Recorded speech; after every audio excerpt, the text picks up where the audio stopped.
How you doing? How you doing? Hvad er der stemning for i dag, chat? Har I lyst til at se på mig sidde og spille? Har I lyst til at se mig sidde og snakke? Har du set priserne på LO3? Ved du hvad, vi kan lige så godt starte der. Skal vi starte der engang? Xpeng har jo lige haft... Nu skal vi se her. De slår PlayStation fra. Hvordan muter jeg PlayStation egentlig? Lige så tager det 4 måneder. Det kan være, at vi lige skal vente til, at jeg skal spille. Sådan der.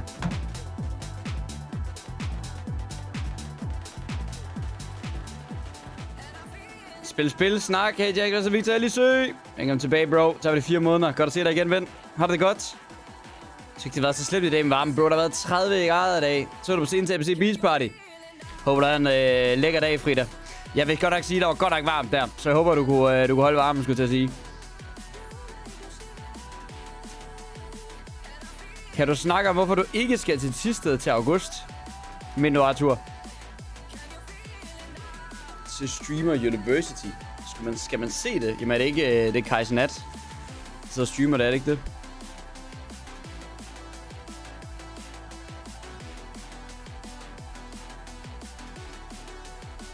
Fuck, hvor ser det skoftet ud med sådan en kæmpe skærm der. Holy shit.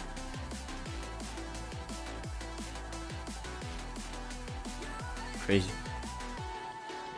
Hvorfor du ikke streamer University? I don't know, man. I don't know. Jeg tror sgu ikke, de har ikke taget nogen danskere med. Jo, altså Craggy. Du sagde, der var sket noget, som gjorde det blev udsat. Nå, har jeg selv sagt noget på stream? Jeg har lige købt en XP med din kode, XD, man. Jamen ja, der er sket noget, der gør, at jeg i hvert fald ikke flytter i august. Så meget kan jeg sige. Ja, det går godt. Så der på Kløften Festival. Du fik delmelogget mange til med det sæt, man lød det med godt. Tak for det, Victor. Jeg var lidt op imod, at URK spillede lige efter mig, og Kasian spillede, mens jeg spillede. Så jeg havde ikke rigtig lige de bedste odds. Men dem, der var der, de festede. Og dem, der var der, er glad for at møde op for at se mig spille. Så det var en fucking fornøjelse. Skal du spille Black Ops i dag? Det overvejer jeg, Jabber.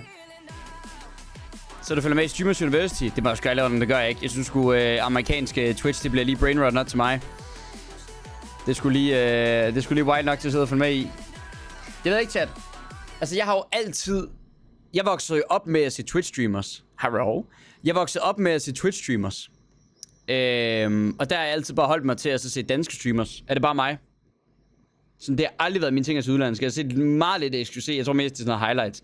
Men hvis jeg sådan... Dengang jeg sådan så meget Twitch jo selv, det var jo der under Marcus H.D.-tiden og sådan noget der. Der sad jeg og så sådan nogle streams, der meget jo. Og fulgte med i det. Jeg har aldrig rigtig været til udenlandske streamers. Men det er så fordi, jeg godt kan lide den der chat interaction kind of ting. Ja, præcis, men det lød sgu godt at just bagefter fortsætte festen. Ja, det er ikke rigtigt. Jeg tror, jeg har 1 million points, jeg skulle sige. Det er fandme også crazy. Nej, men det, der er ret sygt, det er jo, at... jeg ved ikke, om I har set det, men Xpeng, de har holdt en pressekonference i dag, hvor de har teaset for nogle nye produkter. Blandt andet, jeg ved ikke lige, om man kan finde det nogle steder, men jeg fik en video på Facebook. Det er fordi, jeg ved ting, som I ikke ved. Så meget kan jeg sige. Men jeg må godt vise det, hvis det er offentligt. Så jeg skal ligesom, jeg kan finde den der video, der var en eller anden, der delte. Der var en eller anden motorjournalist, der delte en video. Så jeg vil lige finde den, inden jeg får skæld ud.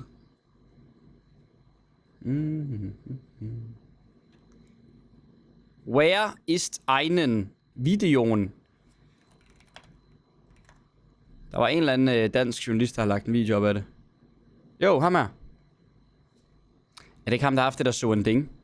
Kamuflerede fætter der, og det er en gigant bil, som er pakket godt ind, så man ikke sådan lige kan se, hvad det er. Men rygterne med at vide, det er en Xpeng G9L.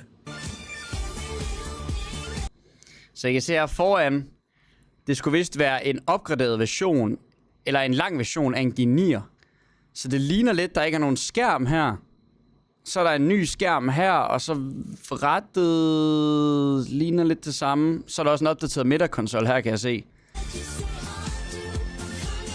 Og så ligner det, der er 2 premium-sæder om bag i. Og så formentlig 3 sæder her, så det er en 7-sæders.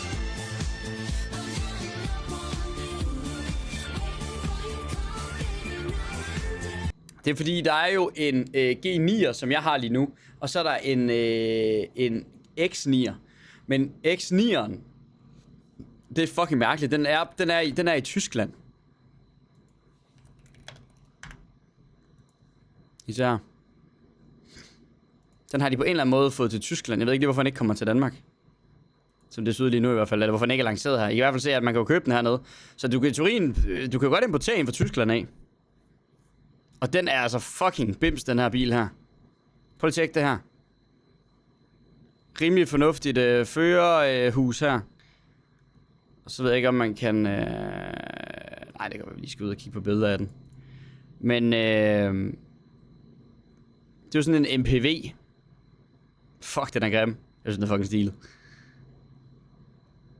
Det er jo en premium kassevogn, skulle jeg til at sige. Men prøv lige at tjekke de sæder der. Det er fucking bymselade, mand.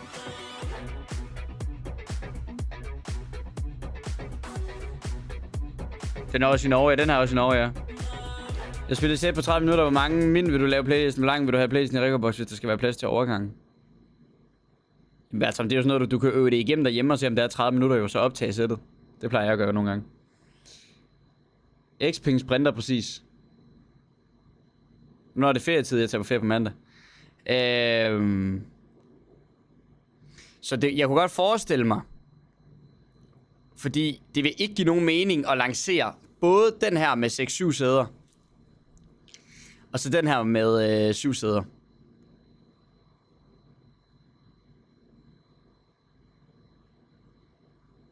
Bah. Nu skal jeg ind på mandag, jeg skal bare på køreferie herhjemme. Jeg har fået telt om på bilen. Og så skal jeg sgu bare ud i naturen og hygge mig. Reconnect lidt med nature. Rør det egetræ. Goon. Alene? Nej, sammen med damen. Hvad hedder det? Så nej. Det er sgu spændende nok. Men det der så også er lidt spændende, det er jo så, at... hvorfor har jeg søgt på Amazon? What the fuck? Xpeng. Den der er rigtig spændende, det er den her. Og jeg vil sige, så spændende er den heller ikke. Fordi den har udstyrsmæssigt, er det ikke fordi den er mere premium, end hvad der ellers er. Men den starter på 240.000. Pas på E3, hvis du skal til Fyn. Nå ja. Hygge dig, ja, det tror jeg på. Altså bro, det ligner jo... Jeg har lyst til at sige, at det ligner en Porsche. Men det ved jeg ikke, om det er mig, der er cook, når jeg siger det.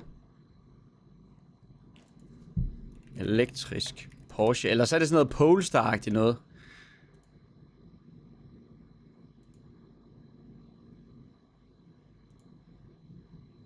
Er det ikke sådan noget lidt elektrisk Cayenne, eller er det helt off?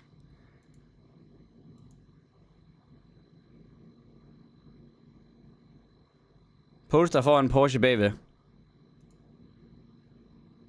Lygterne er Polestar præcis. Men bro, 240.000. Altså, hvad fuck kan du få for 240.000 for andre mærker? Jeg spørger bare. Cupra. Så du kan få en Cupra Raval, ikke? Men den er jo sådan rimelig ostet, hvis du køber standardversionen. Så det er jo lidt unfair at sammenligne med den. Så du skal i hvert fald op og have noget, der er lidt mere pøs. Altså, det er også bare fucking mikrobatteri. Lad os sige, at vi skal op have et batteri, der er nogenlunde sammenligneligt. Så skal vi op i det her.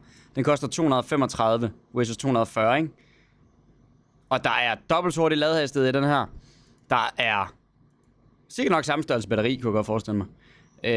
Bliver det nok.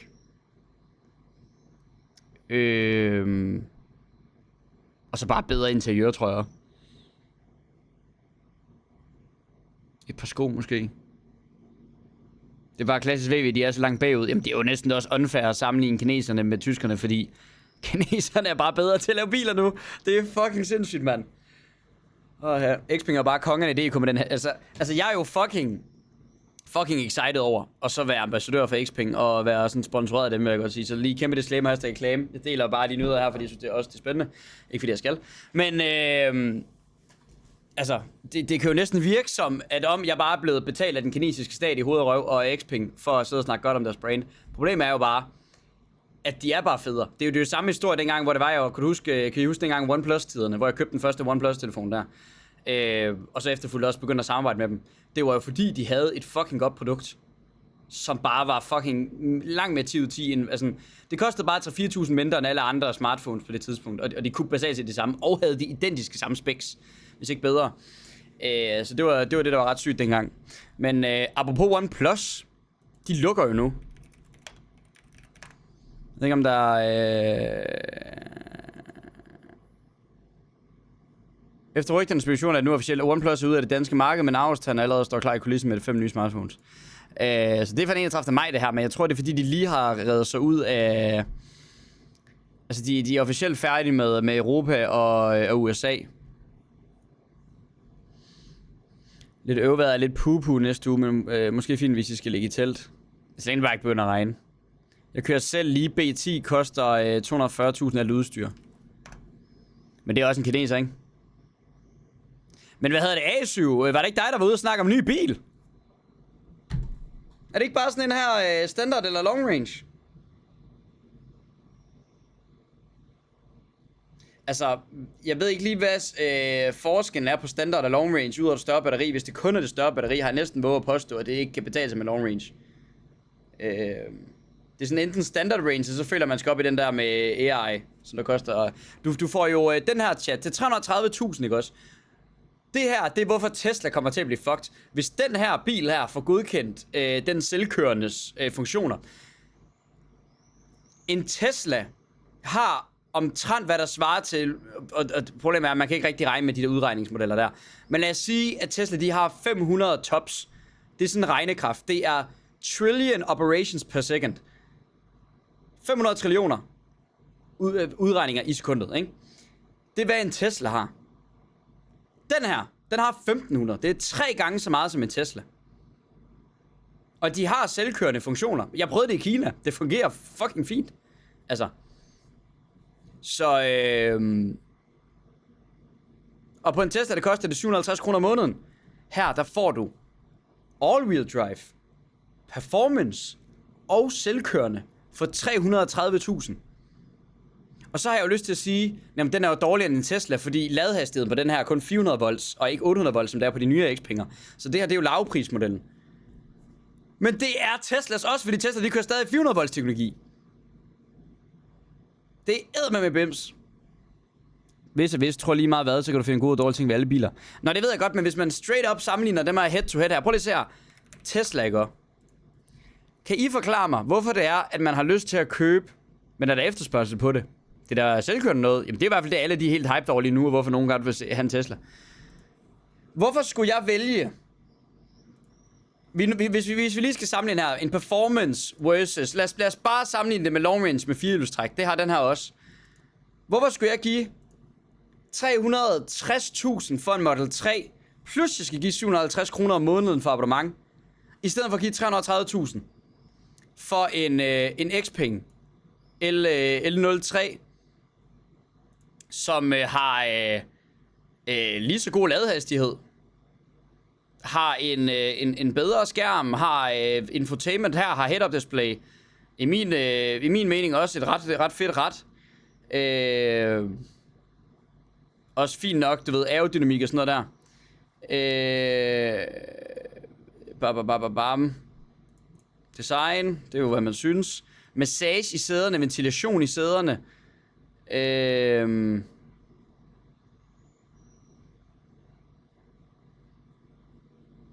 Ja. Har den jydekrog, det kan den få for 9.000.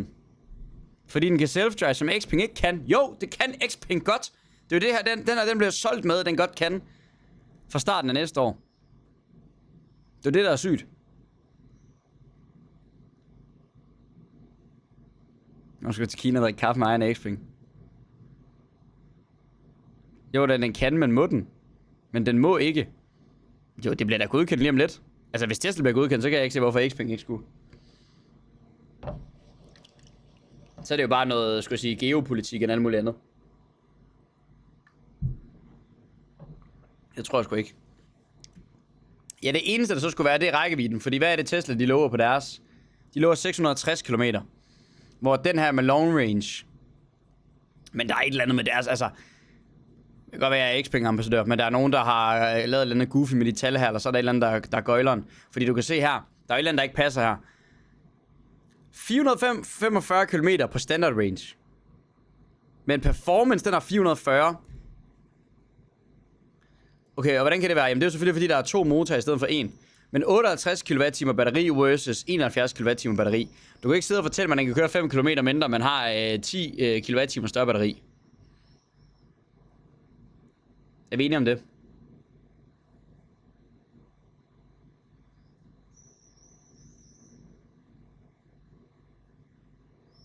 Altså, den bruger jo mere på all-wheel drive, vel? Ja. Men der kan du se, der ligger differencen fra 520 km ned til 440. Det lyder bare absurd meget. Så fordi man skal sammenligne med performance her. Og jeg kan se 520 km her, og sådan, så der er lidt forskel. Men hvor stort er batteriet på en Tesla? Står der noget om batteriet her på? Hvor står der specs på en Tesla henne? Batteri i Model 3 Highland.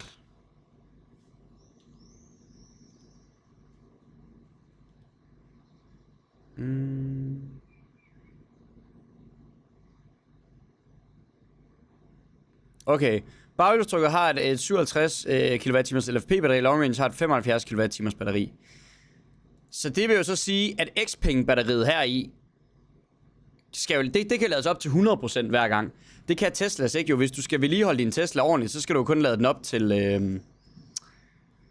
de der 80%. Så hvis du tager long range modellen her, lad os sammenligne med performance. For det første, lad os sammenligne head to head her. 330.000 kroner for all-wheel drive performance ultra. Ultra, det er det der, hvor den kan køre selv. Og det følger med bilen gratis. Så sammenligner det med de 470.000 her. Det er 150.000 kroner mere, plus du skal betale for abonnement. Det afhænger af typen. Jamen, der er LFP i alle Xpeng-batterier. De kører med LFP i alle bilerne. Det gør Tesla ikke på deres long range modeller. Kan Xpeng også køre rundkørsler ind og ud af indkørsler? Ja, altså prøv at se her. Biltesteren Xpeng. Jeg har ikke lige selv lavet en video med det, men skal vi se her. Vildt nok. Det var her, hvor vi kørte rundt i den der X9'er der.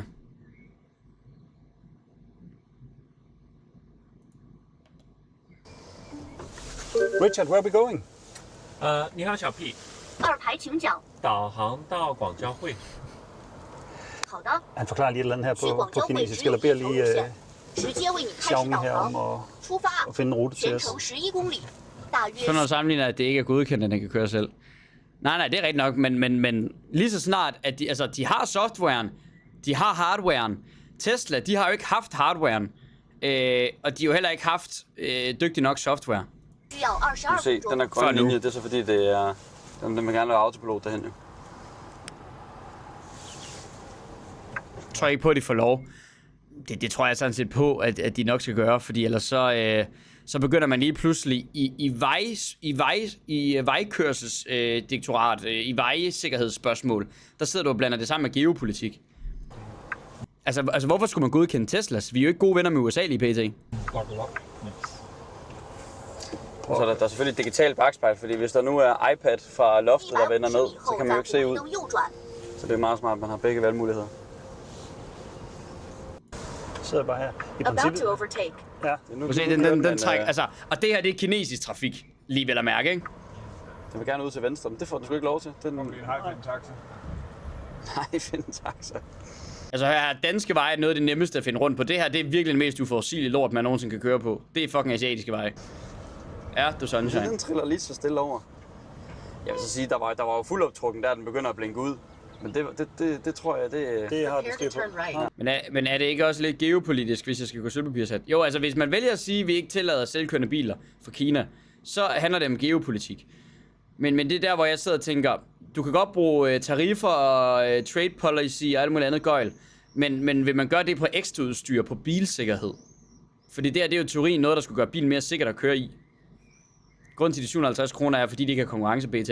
Jamen præcis, men det er bare derfor, når folk de glaser Tesla til skyerne, og siger, de har selvkørende teknologi som ingen andre, og prøv lige at se deres aktiekurs og sådan noget der. Jeg så sådan noget P.I. on the Big 7. Er det ikke sådan noget Magnificent 7, er det det hedder? Jo, prøv at se her. Det er så et gammelt screenshot, det her. Men prøv at se det der med, der er det der, man kalder det Magnificent 7, det er basically de der 7 store firmaer. Tesla, Apple, Amazon, Google, Microsoft, Nvidia og Meta. Og så er det bare sådan noget med, at Tesla bare er totalt overvalued. Og det er jo sikkert fordi, de tænker, jamen okay, hvis de får det her selvkørende teknologi, og de kan lave taxier, der kan køre selv, så kommer det til at blive en millionforretning. Og ja, det gør det. Men så langt fremme med Tesla fandme ikke. Altså, kineserne, de er lige i bagenden. Prøv lige op med den der N03 sidste, så vil jeg gerne prøve den. Nu skal vi til højre igen, ikke? Altså det her, jeg har stadigvæk ikke hænderne på Altså en lastbil, der kan køre selv, er jo muligvis det nok den nemmeste i verden at lave. Den skal jo virkelig bare køre motorvej. Jeg kan jo i princippet sidde og skælde ungerne ud i et minuts tid om det. Jeg vil gerne være din unge. Nu skal du opføre dig ordentligt, for ellers så kommer du ud. Der er på et tidspunkt, hvor den fuldstændig... skal vi se her. Det gør den store forskel. Altså det er sådan en rimelig kedelig bykørsel, vi kører her. Uvenlig med lukket. Det var det mest funky i verden. Lad være at holde på.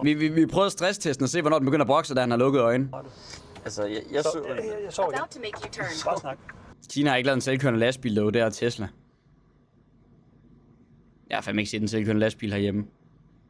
Jeg så en chauffør i går, som også bare sad på telefonen på highwayen, og så kørte bilen bare fuldstændig... Du laver lige en uvending. Ja, du laver sgu lige en uvending Prøv med at se her. Den laver en fucking uvending. Jeg laver den med lukkede øjne. Gør du det? Ja, det er jo ikke mig, der gør det. Det er jo bilen, der gør det, ikke? Men jeg har lukket øjne. Og hænderne på låren. Altså, når I snakker om alt det der med rundkørsler eller en eller anden, jeg ved ikke lige, hvordan trafikken er i Kina, men en rundkørsel, grunden til, at de fleste biler er svært ved en rundkørsel, det er fordi rundkørsel, det er et europæisk ting. Det er fordi, at de der skide amerikanere der, de tror jo, alt kan løses med et kryds, hvor et rundkørsel, det er jo et kryds, men som har, kan man sige, konstant flow i sig. Frem for, at der skal være rødt lys og grønt lys, for folk må køre. Det var faktisk virkelig absurd. Rundkørsel er den jo mest geniale måde at fikse kryds på. Ej. Hvor lang tid har jeg haft lukket øjnene? Jeg tror i hvert fald, vi er ude i krydset nu. Hvorfor bliver udnyttelsesværdien for en kilowatt-time ikke mere i talsæt? Det hele drejer sig om en salgstæller, ikke faktiske tal. Tag en varmepumpe. Hvis du når 1 kWh ind i varmepumpe, hvor meget kan du så hive ud af den 1 kWh? P-fuldsang. Jeg kan sådan set godt forstå, hvordan det kan være et argument. Og ja, så har Tesla nok den mest aerodynamiske og mest effektive bil på markedet. Det er helt rigtigt. Men jeg vil sige, at når det så lakker bagud i forhold til ladehastighed og alt muligt andet, jeg er sådan set ligeglad med mig at få ud af min 1 kWh, fordi det koster 10-20 kroner at lade en bil op. Så om det koster et par øre mere, det gør nok ikke den store forskel for de fleste mennesker. Tværtimod, når du kører langt på bilferie, så vil du godt kunne lade hurtigt. Du vil godt kunne montere en tagboks på. Jeg har jo et tagtelt oven på min bil lige nu. Det tager måske... hvis jeg kører 130, så tager det i hvert fald sådan noget 30-40% af rækkevidden. Men hvis jeg kører 100 på motorvejen, 110 eller sådan noget, så tager det måske 20%. Hvilket jeg synes er ret pænt. Hvis det var en Tesla, så vil den bare blive halveret. Fordi at den har jo så god aerodynamik. Og lige snart du putter noget, der ikke er aerodynamisk om på den, så bliver den knippet, ikke? Så det er dig med konkurrencen og selv Tesla, men jeg er glad for, at så mange, der kan stille og roligt ved at overhælde det mindre om. Det kan næsten være en øjenåbner for dem. Min næste bil kunne sagtens blive en Xpeng. Sikker virker også meget spændende. Jeg synes, det der er interessant, og igen, det er jo også, man skal jo tage alt, hvad jeg siger med grænsalt, ikke? Fordi at, jeg er jo selvfølgelig ambassadør for Xpeng, så det vil jeg godt lige lave den disclaimer, inden folk kommer efter mig og siger, at jeg betaler et muligt andet for at sige det her. Jeg kan godt lave disclaimeren og sige, man kan godt lade være med at tro på mig. Men med det sagt, jeg har jo forholdsvis godt styr på Xpeng, fordi jeg ligesom er ambassador. Og der vil jeg jo sige, at det der er det spændende ved Xpeng, det er jo, at jeg vil jo nok være det der er det mest tilsvarende. Det vil jeg kalde en kinesisk Tesla. Fordi ham der Xiaoping, hvad fanden han hedder, ham der har lavet Xpeng, ham der er founder af det, han lavede sine penge på at sælge en betalingsløsning på nettet, er jeg ret sikker på. How did the owner of Xpeng make his money? Through software and internet history. The UC Web Empire. De co-founded UC Web, which developed the UC browser. Og så er Alibaba Executive. Så basically, så ligesom Elon med PayPal. Præcis. Han har basically lavet en Elon Musk i form af at lave noget, dengang at internettet boomede, så lavede han et produkt, som man så bagefter solgte, og derefter han så lavet et bilfirma. Og Xpeng, de er meget fokuseret på AI, de er meget fokuseret på robotter, og de er meget fokuseret på biler. Og hvem er ellers det? Det er Tesla. Og så ved jeg godt, man kan sige BUD, og man kan sige Seeger, og man kan det ene eller andet. BUD er den største batterifabrikant. Men jeg ved ikke, hvad de sådan specialiserer sig i. Andet end at de laver batterier, og dermed er det også genialt at lave biler, fordi så har du ligesom dine egne batterier i dine egne biler. Kan I følge mig? Det er ligesom, at Samsung også laver mobiltelefoner og køleskabe og mikrobølgeovne af det ene eller andet. Det er fordi, de har så mange, de laver jo elektronik. Alt fra RAM til det ene og det andet, så du ved, der har de jo bare en kæmpe supply chain. Men kan Xpeng lave AI? Ja, altså det der så er jo med, som der er sådan super underspillet ved den her, som der slet ikke bliver snakket nok om. Det er jo faktisk heller ikke særlig meget med i markedsføringsmaterialet, hvad jeg kan se her. Der er sådan noget NGP her. Jo, prøv at se her. Next Generation Pilot, det er deres form for self-driving, er drevet af 2 Turing AI-chips med 1500 teraflops regnekraft. HX gymtermer, jeg dør. Bare lige for at sætte det her perspektiv, det er 3 gange så meget som Model 3. Hvor mange tops har en Model 3?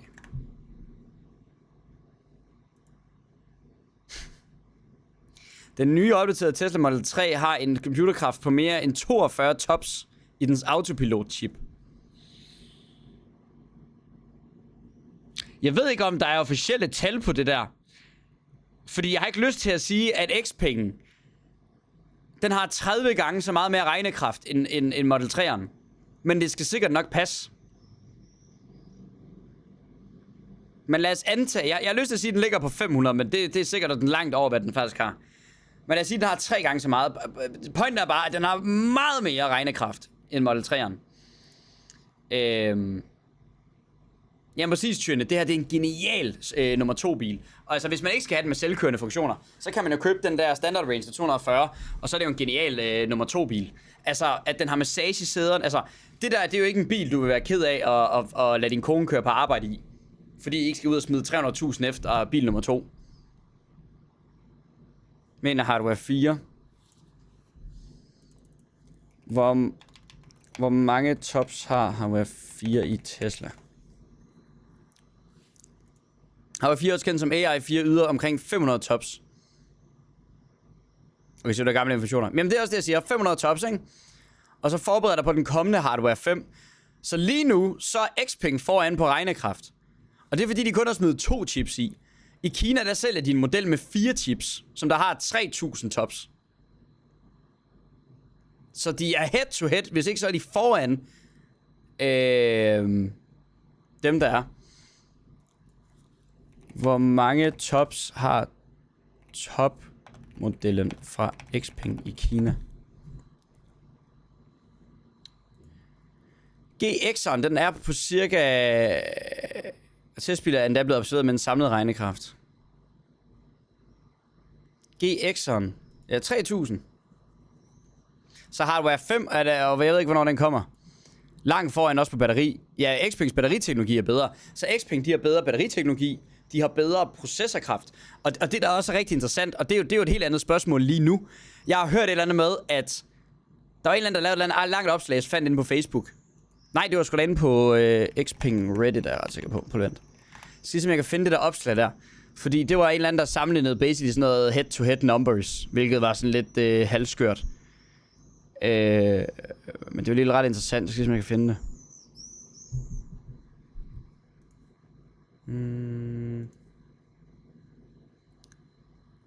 Jo, den her. Så Xpeng sted hedder VL2, det hedder VLA, og Tesla det hedder FSD, ikke? Så det der er, det er at sådan, hvis man snakker compute og memory, Xpeng Turing 750 tops per chip, så det er 750 tops, det er bare sådan det man regner i per chip, og den har 2 i den nye model, der lige er udkommet. Og så snakker de om, at den der Robotaxi, den har 4 chips, hvor at Teslas nuværende har imellem alt fra 200 til 720, det er der ikke rigtig nogen officielle tal på for Tesla. Så har Xpengs bil, og det kan jeg simpelthen ikke få til at give mening, men den har 216 GB RAM. Den har 64 GB RAM per chip, det vil sige, at den der nye Xpeng, der kommer her, den har 128 GB RAM. Og det kan jeg ikke få til at give mening i forhold til, hvad RAM det koster. Men der tror jeg, at der både det her med, at jeg kan se, at Xpeng, de bruger noget lidt langsommere RAM, bandwidth optimized og alt muligt andet sjovt. Og så tror jeg også, det er fordi, at hvis det er kinesiske RAM, der er en Xpeng. Fordi der er jo de der tre store firmaer, der laver RAM-klodser. Der er Micron, der er Hynix, og så er der Samsung. Det er alle sammen vestlige brands. Men der findes kinesiske RAM-producenter. Du må bare ikke smide dem i en Apple-computer, eller en Windows, eller det eller andet. Af en eller anden absurd grund. Jeg ved ikke lige hvorfor. Skal enten cola, eller en cola, hent en cola. Så er bilen billig, du skal bare hive RAM ud. Er det det? Jo, de kommer i en Apple nu. Jamen det er det, de har snakket om de må få lov til at købe, kan man sige, kinesiske RAM-klodser. De skide Kina-biler dræber det europæiske marked. Jamen det er ærgerligt, men det er jo bare fordi vi ikke er dygtige nok, der må vi bare se os slået. Nå ja. Andet handler det jo ikke om. Det er sådan lidt, altså, jeg kan sgu da godt forstå, at det er, vi taber. Hør her. Hvis jeg var et europæisk bilmærke, så stoppede jeg med at lave en Cupra Raval, en Plus, en Endurance og så en VZ. Vil I være sød og lukke fucking røven? Giv mig nu bare en fucking god pris og en kæmpe udstyrspakke fra starten af, og så bare masseproducere dem. Hør her, hver gang at de er nede på Cupra-fabrikken, så skal de lave en Raval, så skal de lave en Plusser, så skal de lave en Endurance, og så skal de lave en VZ'er. Smid det samme batteri, det samme ret, de samme sæder i fucking den samme bil, og selv 10, 20, 50.000 af dem. Det er sådan, man får prisen ned på en bil. Det her sortimentsbaseret noget, det er fortiden til. Det kan godt være sådan noget som Mercedes og Audi, de der premiummærker, de nok kan gøre det. Men hvis du skal være et folkeligt allemandseje, som jo sådan noget som Volkswagen burde være, så skal du bare lave en bil på det her. Min mor, hun var sådan lidt i dag, eller så var det min far, der sådan noget, der var sådan lidt, ej, har du set den nye i det Cross, den ser egentlig meget lækker ud. Og ja, det er det enig med, men så står der en frapris på 209. Fedt nok.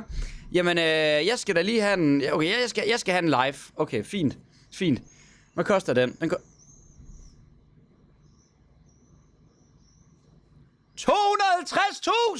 Hvad fuck mener du, dude? Der står 209!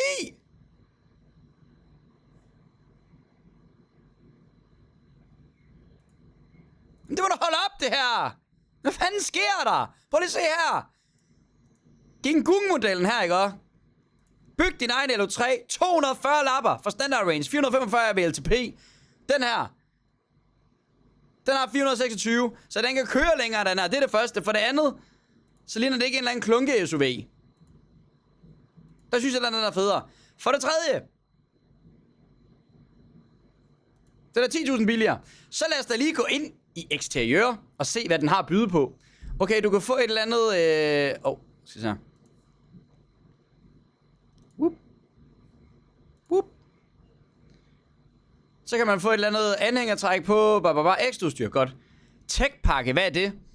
Belyste dørhåndtag, nøglefri betjening, tyverialarm. Giver jeg 250.000 for en bil, og så siger den ikke bip bup, når der er nogen, der prøver at logge ind i den, eller hvad? Okay, men jeg skal have tech-pakke så, fordi det er der jo på Xpeng som standardudstyr. Ja, fint nok. Assistentpakke. Park assist. Travel assist, inklusive lane assist, traffic jam assist, emergency... Lane assist! Hvordan kan I tage 6.000 kroner for lane assist? Det er standard i en fucking Model 3 og en X-Ding. Hvad fuck sker der? Jamen okay, jamen det er også nødt til at vælge, fordi vi skal jo sammenligne bilerne op mod hinanden, ikke? Anhængertræk, jamen det kan vi godt vælge uden, altså det behøver vi ikke. Varmepumpe, 8.000 kroner! Hvad fanden sker der? Dude, vi lever i Danmark, selvfølgelig skal der være varmepumpe i, mand. For helvede. Godt, hvad bliver det næste så? Panoramasglastag, det er også standard i den her. Nu må det holde op, for helvede. Hvordan kan der være så mange ekstra udstyr? Jeg mener ikke Xpeng, den her LED med matrixlygter. Innovision Pro til 6.000. Hvad får man for de 6.000? Navigation! Nej, hvor er det gaven, mand! Jamen, det er jo også standard i fucking X-penge, så lad os da lige tilføje det også. For helvede. Hvad ender vi så på? 281.000 for sådan en bunke lort! Hvad fanden er det for noget, mand? Det er 40 lapper mere end det der! Og den her, den har hurtigere ladehastighed. Den har bedre byggekvalitet. Den har massage i sæderne. Den har ventilation i sæderne. Altså, jeg skal fucking komme efter dig. Et farve interiør ombart. 18 tommer fælge. Ikke så meget der at rafle om. For helvede. Det er da fuldstændig vanvittigt. Sikkert også bedre aerodynamik. At se det der altså, okay, hvad for et interiør vil I have? Overblik.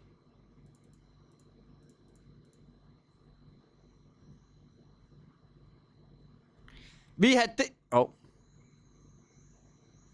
kan man ikke se noget? Hvad fuck sker der?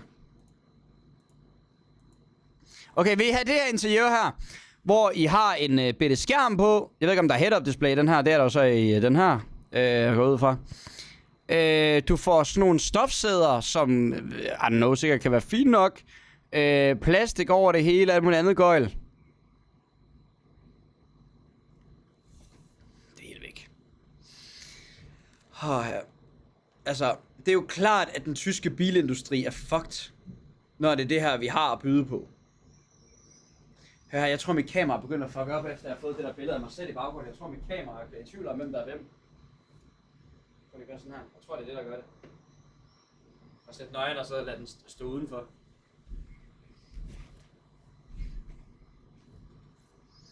Jeg skulle nu sådan, der er en selvkørende X-Ping. Du kan købe long range, som er billigere end VW. Jamen, det er bare så fucking til grin, altså.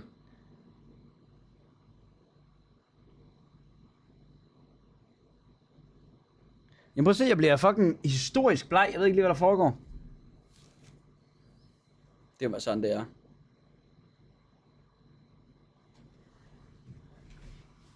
Nu stopper det.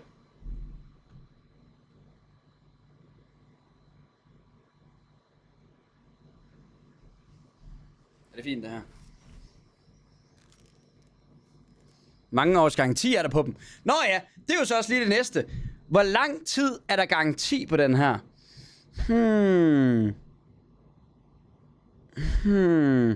Okay, 105 kW DC, der har den anden.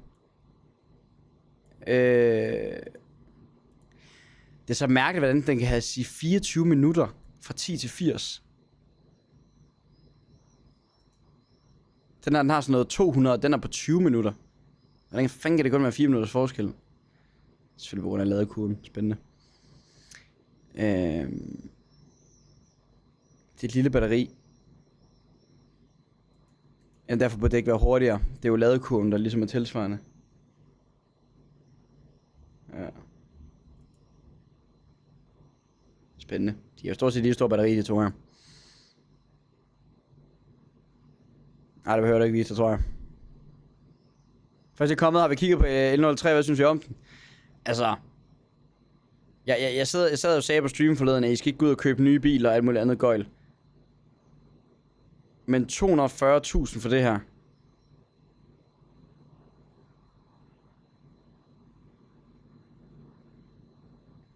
Det er fucking bims.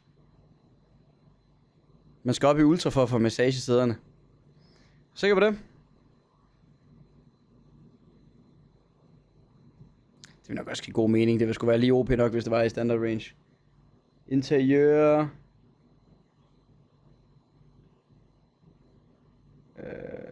Multifunktionsret.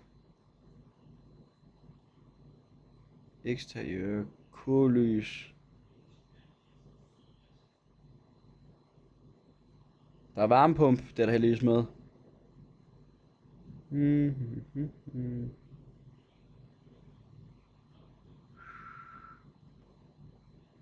Elektrisk justerbar førersæde, lændestøtte, begge forsæder.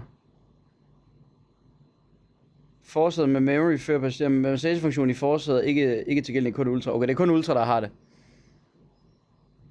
Massage. Men den har køler det hele, og så er den forrudet head-up display og sådan noget. Lidt ærgerlig måde at dyrke sponsorship på ved at nedgøre andre. Fint du hyper Xpeng, når du direkte eller indirekte bliver betalt af Xpeng, men nedgøre andre mærker ikke måden at gøre det på. Det klæder ikke nogen. Nå, men okay, det er ikke fordi jeg promoverer Xpeng ved at sidde og svine ID til. Bare rolig. Det er ikke derfor jeg laver crash out. Det er fordi der er en der kom med kommentaren tidligere, at han synes det er ærgerligt, at europæiske mærker er fucked. Og der laver jeg jo så sammenligningen, hvorfor jeg tror, det er fucked. Og den kan du sådan set lave med... Okay, så nu siger vi fuck Xpeng, og så siger Tesla i stedet for. Altså... Bare det der med, at inden du får en bil, der har noget at byde på, og har nogle... Altså, det er bare det der med udstyrslister. Det er en gammel ting. Altså, hvad er det for noget? Stik mig nu bare en telefon, eller en telefon. Det er det næsten også. Stik mig nu bare en bil, der har alt det, den skal tilbyde. Det er klart, at det indtryk, man får, især når du kører en G9, som du har en favorabel aftale på. 100%. Men den point, jeg lige lavede der, den eksakte pointe, det er bare mere, at udstyr, det er noget juks.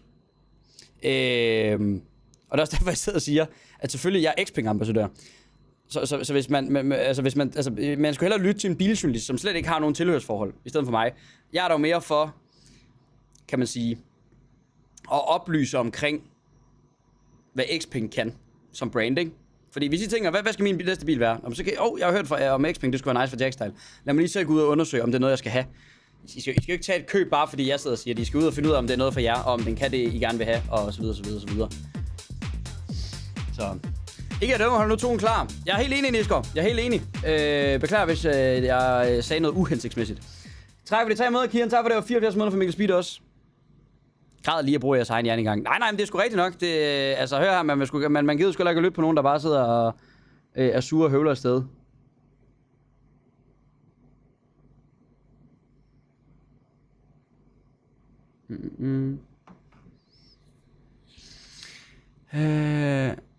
Hvad med det geopolitiske? Fjerne arbejde for Europa er ikke godt for os. Altså, nu ved jeg ikke lige med den nye model her, hvor den bliver bygget henne, X-dingen her. Men de andre Xpenger, G6'eren og P7 Plus'eren, den bliver bygget nede i Østrig. Så det er jo ikke forfærdeligt.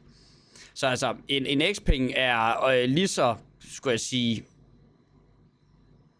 europæisk bygget, som de fleste europæiske biler er. Ingeniørerne, de sidder selvfølgelig i Kina og sidder og arbejder og gør ved. Men bilen er samlet og sådan noget her. Og batterierne, der er i det Cross, eller hvad fanden det er, de er også fra Kina af. Fordi Kina har 85-90% af batteriproduktionen. Så jeg byggede, men ikke lavet. Ja, præcis. Biler er jo bare noget, der skal samles nu om dagen. Det er satme ikke meget, der kan gå galt der. Hey Jax, jeg ejede det Axis Pro Wireless af min afdøde bedste ven, men hans modder kom til at bruge en adapter til stikkontakt til boksen med skærmen, hvilket har ført til, at boksen er fuck. Kan du hjælpe med at finde en ny boks? Jeg er ret sikker på, at man kan købe ind på X eller ind på SteelSeries hjemmeside, eller Damgaard, så skriv til SteelSeries Support, og så forklar din situation. Så plejer de at være rigtig, rigtig, rigtig søde. Jeg ved, at SteelSeries, de har rigtig, rigtig god customer support. Så prøv lige at se at give det et skud en gang. En af mine venner har en Xpeng G6, og det er en fin maskine. Jeg har selv en Tesla Model Y 2023, der er plus og minuser. Ja, lige præcis. Uanset hvad, skidt det nok outdated efter 5 år, uanset hvad. Altså, hvis jeg lige skal sige noget, som jeg er sådan, som udgangspunkt, og der skal jeg så sige, jeg ved, at der er jo ikke noget officielt udmeldt, men der er noget med, at de nuværende... Jeg har jo en G9 lige nu, og det er en bil til 650.000. Den kommer jo... Altså, den her bil her til 330.000, den får selvkørende funktioner. Det kommer min aldrig til, fordi der er ikke nogen AI-chips i min bil.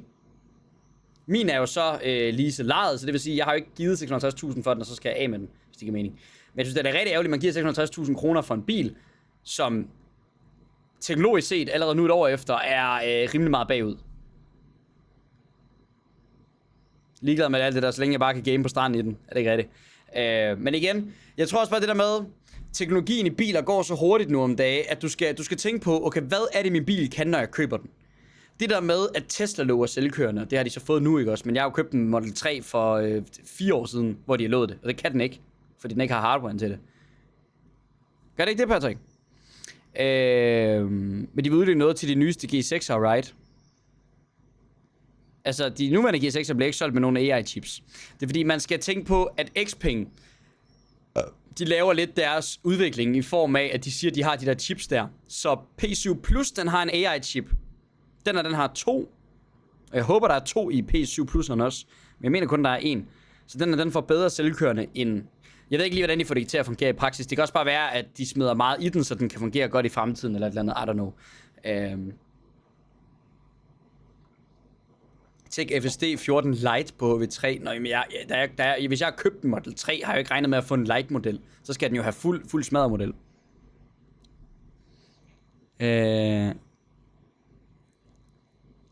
Hvad skal jeg bruge selvkørende til, hvis ikke al trafik er synkroniseret? Altså hvis alle skulle være synkroniseret, så kan man bare tage offentlig transport, jo sådan noget tog og sådan noget der. Men altså selvkørende, det er bare, at du sætter jeg skal herhen på, og så kan du sidde på din MacBook eller et eller andet imens. Jeg synes bare, folk har skrevet, at de vil udvikle noget til G6'eren. Jamen det kan også godt være, men rent computerkraftmæssigt er der ikke nok i den i G6'eren. Så fuck selvkørende biler, vi skal køre selv. Man kan heldigvis vælge. Performance Ultra har 3. Nej, det har den ikke. Det læste jeg også, den skulle have, men det har udmeldingerne officielt. I Kina har den 3. I Danmark, eller i Europa får den 2. Og jeg ved ikke, hvorfor det er, man laver forskel på det. Om det er på grund af prisen og sådan noget, eller hvad det lige er. Vi ser Turing chip 2 styks. Så hvorfor er den ikke G3, det hedder faktisk ikke. Jeg kommer aldrig til at købe en elbil, før man er 100.000% sikker på, at det er fremtiden. Indtil da kommer jeg til at lease. Alt det går så stærkt. Hvis jeg køber en elbil nu, er den intet værd om 5 år. Det er rigtigt nok. Jeg vil også sige, kan man få et godt leasingtilbud på en elbil, så er det heller ikke helt dumt. Så kan man i hvert fald være godt kørende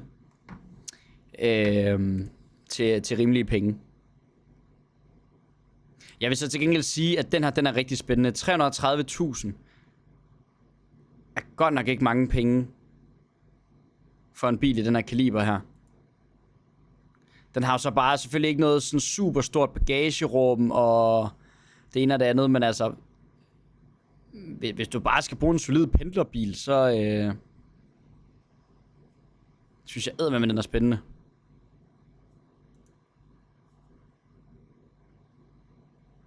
Save en billig for så meget ekstra udstyr, lige præcis.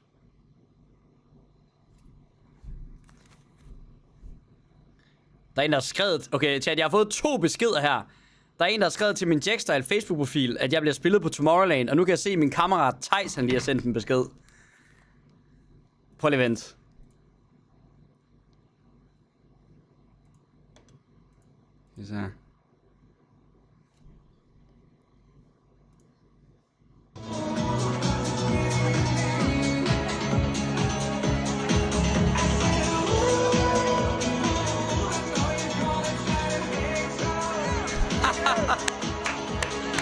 Vi bliver spillet på Tomorrowland, chat. Kom nu lidt.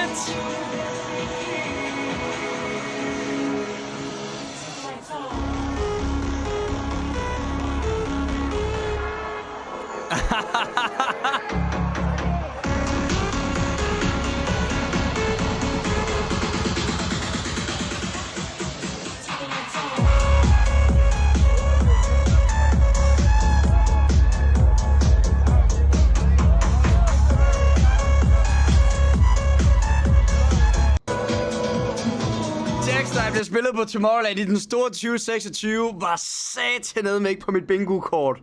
Holy fucking shit. Jamen, skal vi ikke bare selv ned og spille det næste år?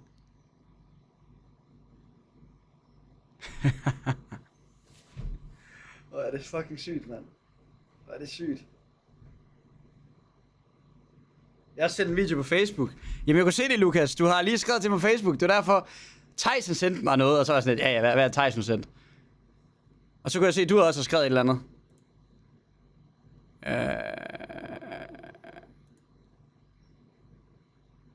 Jeg kan ikke se den der på.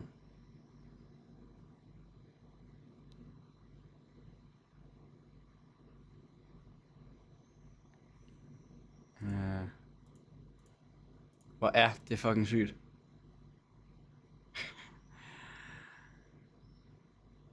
Har en video af din sang i den hollandske radio.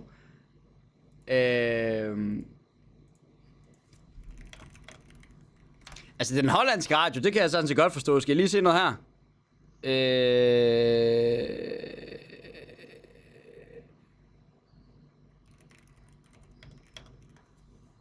Skal vi se her.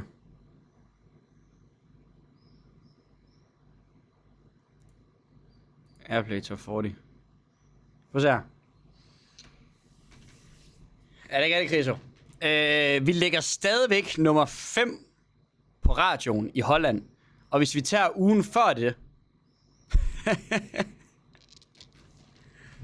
så lå vi nummer 1.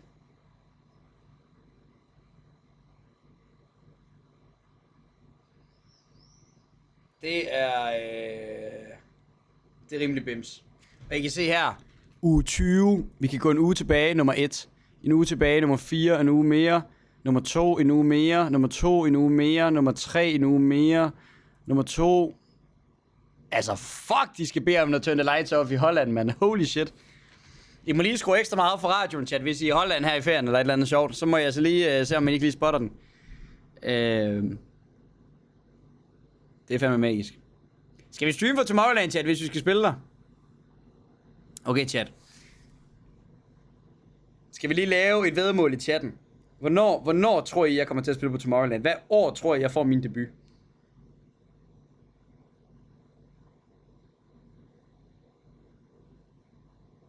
...2030, 2027, 2028. Okay, der er mange, der skriver 2028. Okay, om 2 år, så ikke næste år, men næste år igen. Rune Rask, han skulle spille noget på Tomorrowland i år. Jeg vil også sige 2028.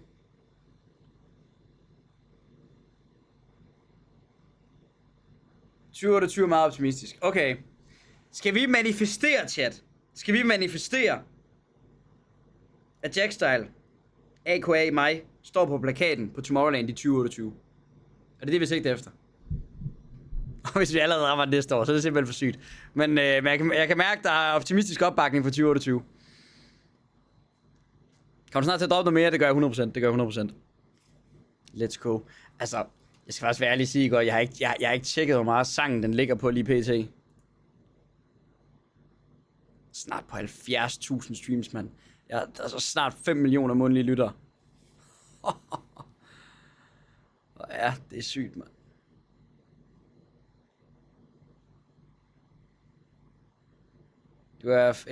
Det kunne være fedt i 28, men jeg tror, det skulle ikke.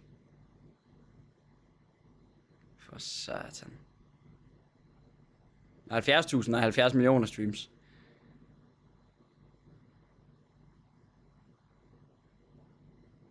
Man rammer ikke Tomorrowland med et hit.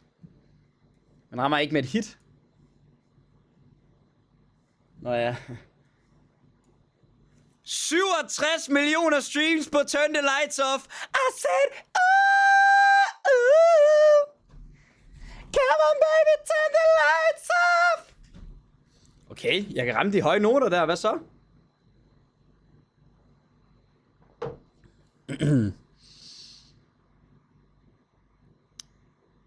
Så det er som Martin Garrix.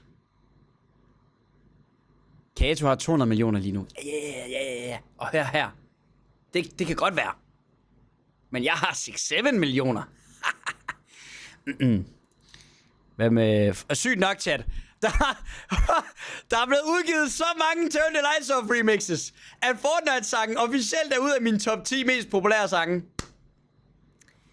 Det er jeg simpelthen nødt til at sige. Generational run.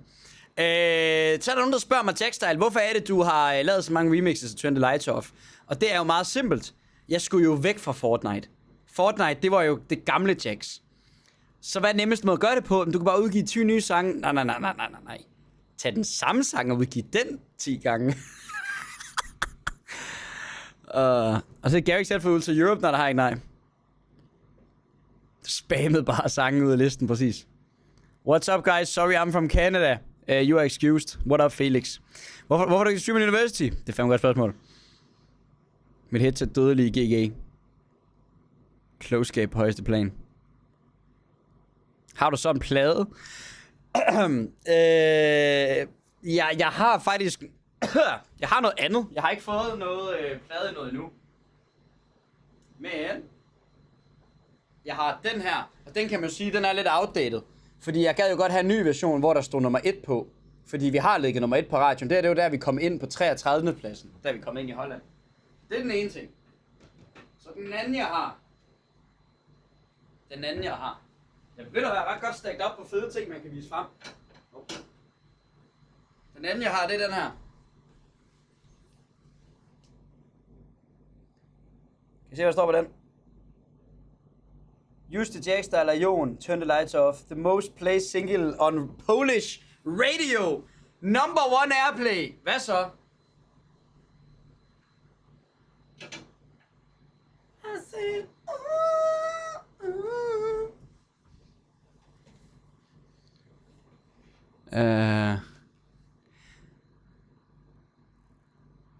Kan du vise en settings til din artist mic der? Ja, den er faktisk, den er bare på auto settings. Så du skal bare køre den ren input, skulle jeg sige. Har du en synth eller en sampler, du kan anbefale? Der er det der, hvad fanden er det hedder? Teenage Engineering, hedder det ikke det? Jo.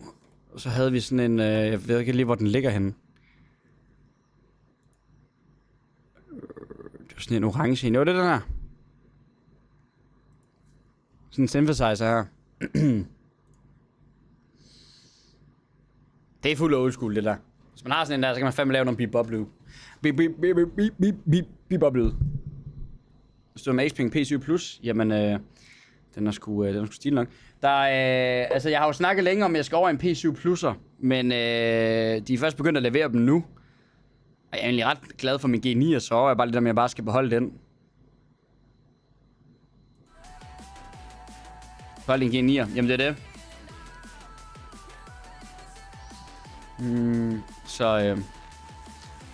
Har du nogen skærmarm til bordet, du kan anbefale for dem, man kan få i power, ikke? Den er ikke stærk nok. Og jo, alt du kan få i Elgiganten er stærk nok. Kan vi få noget hashtag reklame i chatten? Let's fucking go!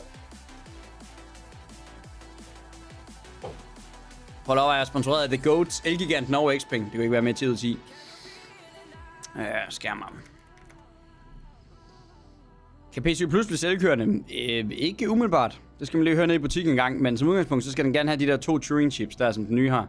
Og det har den ikke. Den har kun én. Det gør det PC Plus sindssygt dejligt, plus der er massagebæde, plus der er mega god plads til alle. Er det skiftet P7 eller hvad? Ja, den nye P7, den ser 5 ud. OLED worth it gaming. Ja, 100%. Jeg har kørt OLED på alle mine skærme. Og mit tv. Rossi skærmarm lyder eddermame kørt. Sådan noget som den her.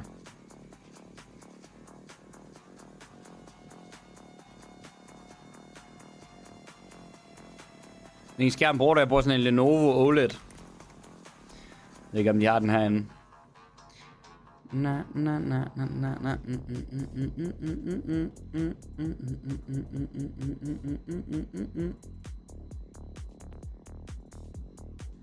Er det den her, jeg har?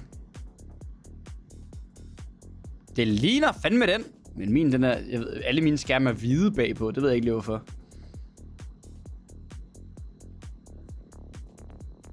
I have been... For det ser helt skoftet ud, de er hvide bagpå. Jeg har præcis valgt mig.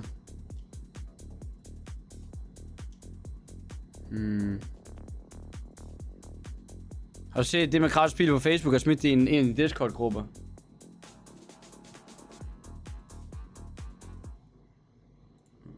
Hvor er du smidt det henne?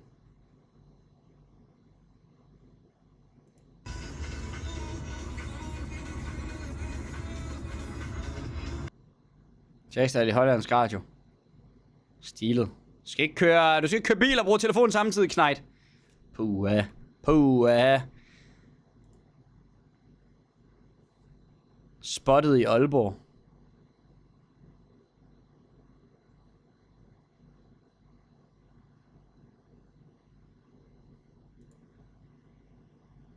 Manden har en digital p-skive og har fået en p-bøde. Det må jeg fandme sige, det er evnesvagt. Det er faktisk vildt nok, hvor roligt mit liv har været lige pt. Jeg har lavet overraskende lidt content om Kasper Krause. Det har været dejligt.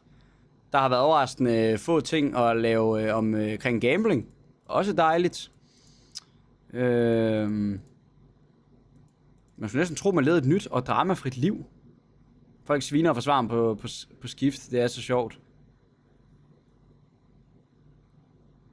Han er sgu lidt ostet. Jeg guldbøjen til det, men det var ikke hate. Det var bare fordi alle de der børneviewers, de tog det som hate. Står her. Kan jeg scrolle op her. Okay, for kan jeg ikke fordrage ham, han sidder og spiller så smart, har så mange penge og kører sig på ungarske nummerplader. Altså hør her, tro mig. Jeg har lavet mit ragebait over Kasper Koldskål. Jeg orker det ikke mere. Jamen Jackster, jeg har købt Krauses kursus og blevet snydt af ham, og jeg fik ikke ud af det jeg vil. Jamen bro, der findes 40 YouTube-videoer. Hvis der man vælger at bruge 40.000 på, hvad en mand han sælger, og man ikke går ind og ser samtlige mine YouTube-videoer omkring Kasper Koldskål, inden der man bruger, I don't know, hvor mange penge man bruger på det, hans kursus der, eller hvad fanden det nu er. Nu er hans nye ting, at han er begyndt at lave AI-agency. Bro, det var sød og luk røven, mand. Du ved ikke engang, hvad fuck en AI kan. Altså, du har en Huawei MacBook, der ikke engang kan køre en lokalmodel eller noget som helst andet, mand. Hør her, jeg vil hellere have Kian 2300 RP til fucking at lære mig noget om AI, end Kasper Koldskål. Altså, det er fucking der, vi er. Og det er ikke for at sige noget ondt om Kian. Kian er dygtig. Men hvor fanden skal jeg betale Krause 40 lapper for at fortælle mig noget om AI, når fucking GTA RP Kian, han fucking ved mere om det. Kan I følge mig? Så en eller anden, der kan have sådan en durum på den. Så jeg også godt.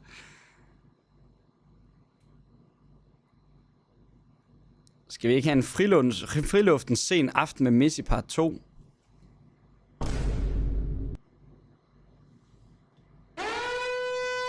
Nej. Men Jack, skal du så fortælle om den morgenfest, du var med til? Morgenfesten? Det skulle gerne være fucked. IB skulle gerne være fucked.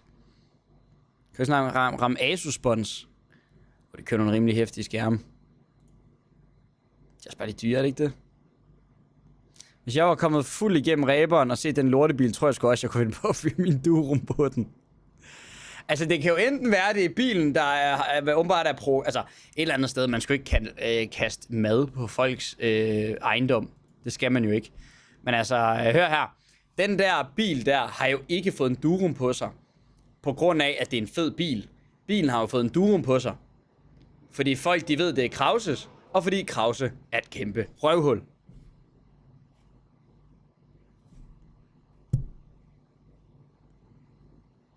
Jeg følger mig.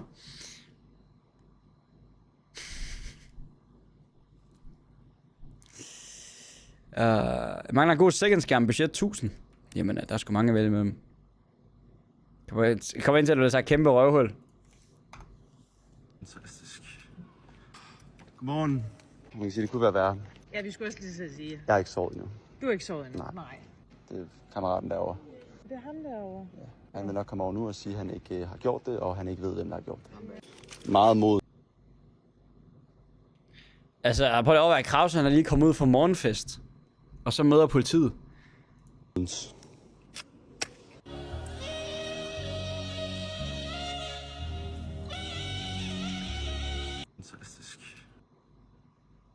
Det her, det er jo en eller anden morgen efter byen, eller et eller andet, kan man jo tydeligt se. Godmorgen. Man kan sige, det kunne være værre. Ja, vi skulle også... Der var ikke en sjæl. Er det bare mig, eller virker Krause beruset i den video her? Til at sige. Jeg har ikke sovet endnu. Du er ikke sovet endnu? Nej. Det er kammeraten derovre. Altså, jeg ved sgu ikke, om det er opsat. Jeg tror da gerne på, at det er en eller anden ostepop, der har set Krause bil og tænkt, fuck ham. Hvordan er den indregistreret? Den er indregistreret i Bulgarien. Modens. Meget modens.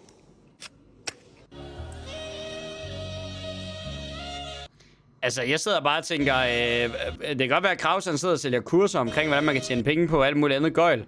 Men hvornår laver det kurser om, hvordan man kan lease fede biler i udlandet, så man ikke skal betale dansk skat af dem?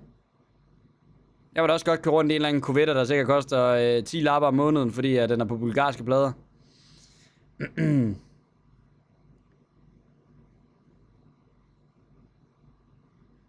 Det er meget det der, en 15-årig, der kommer hjem med fuld hjem og spiller ædru, præcis. Ja, det vil jeg sgu da hellere vide. Jamen, er vi enige? Altså, okay, Krause. Hvis vi lige skal komme med en opfordring herfra. Fra en nordjyd til en anden. Og ved du hvad? En refined mand, som har sagt det, der skulle siges. Jeg synes stadigvæk, du er et numsål. Jeg synes stadigvæk, at dit kursus er værdiløst. Men med det sagt, her kommer der lige et godt tip. Hvis du nu skal lave en forretning, vi faktisk kunne være interesseret i, at godt vil give penge for. Hvordan fanden formår du at køre rundt i en leaset bil fra udlandet, med udlandske plader, lovligt i Danmark? Kæmpe systembrud. Det vil vi faktisk gerne vide. Du kører rundt op i Nordjylland, hvor du plejede at bo, og dine forældre bor, og kører rundt i Aalborg. Og det har du gjort, hvad jeg føler som om de sidste par måneder i den her bil der. Hvordan kan du det lovligt? Fordi vi andre vil også gerne vide det, så vi kan få en billig bil til billig penge, og, eller dyr penge til billig penge, og undgå dansk registreringsafgift. Så. Men Jax, det er jo lovligt. Tydeligvis ikke. Altså politiet, de står lige foran der, og det er åbenbart ikke 3 måneders regel. Ja, og? Er det bare det, man skal gøre, eller hvad? Så skal jeg fandme til at blive udlandets DJ, mand. Så kommer jeg fandme køre igennem Aalborg på Hubu-Plader for Bulgarien. Det er helt sikkert. Jeg kommer til Vestbjerg hver dag hjem til Mutti. Jamen, det er også det, jeg tænker. Hvis man ikke har fast bopæl i Danmark, må du køre udlandets bil i op til 185 dage. Bro, hvis jeg skulle flytte til Thisted, mand, så fandme, det er jo kraftigt til næsten som udlandet. Han skulle bare opholde sig i udlandet i mere end 180 dage om året. Det ved jeg ikke, om man gør. Hvis det er tilfældet, så er det da 10 ud af 10. Så skal man bare sende bilen hjem hver 3 måneder, så får den sendt natur igen. Jeg ved det sgu ikke. Bilen har været heroppe i over 6 måneder. Jamen, det er da også bare det, jeg tænker. Jeg kan da se, der er en video. Bro, hvor mange fucking videoer kan der i? Holy shit.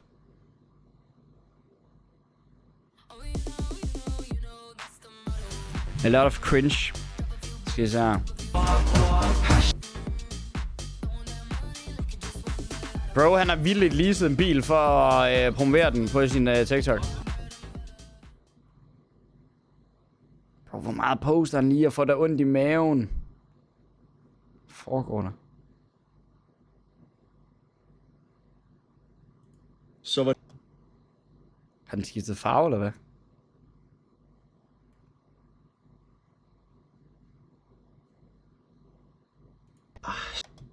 Så det er der over 3 måneder siden. Men er det en anden bil, eller hvad?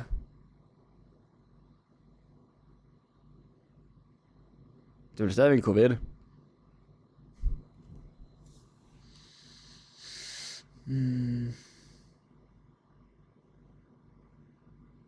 Krause-advokaterne kommer efter dig.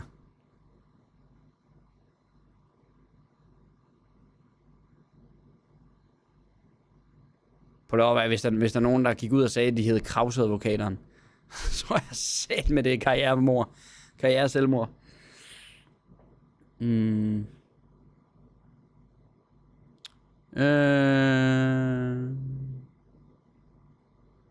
ved jeg ikke, om det er, Simi. Kan du sætte link til den? Så kan det være, vi lige kan se på den.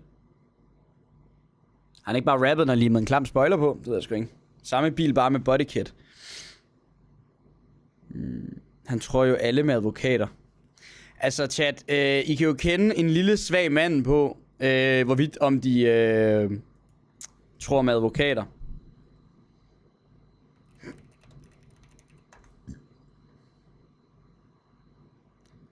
Skal vi se her.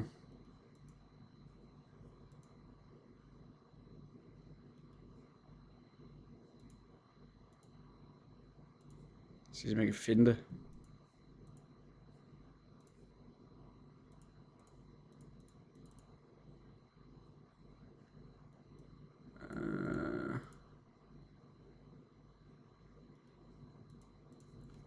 Kan jeg finde det her?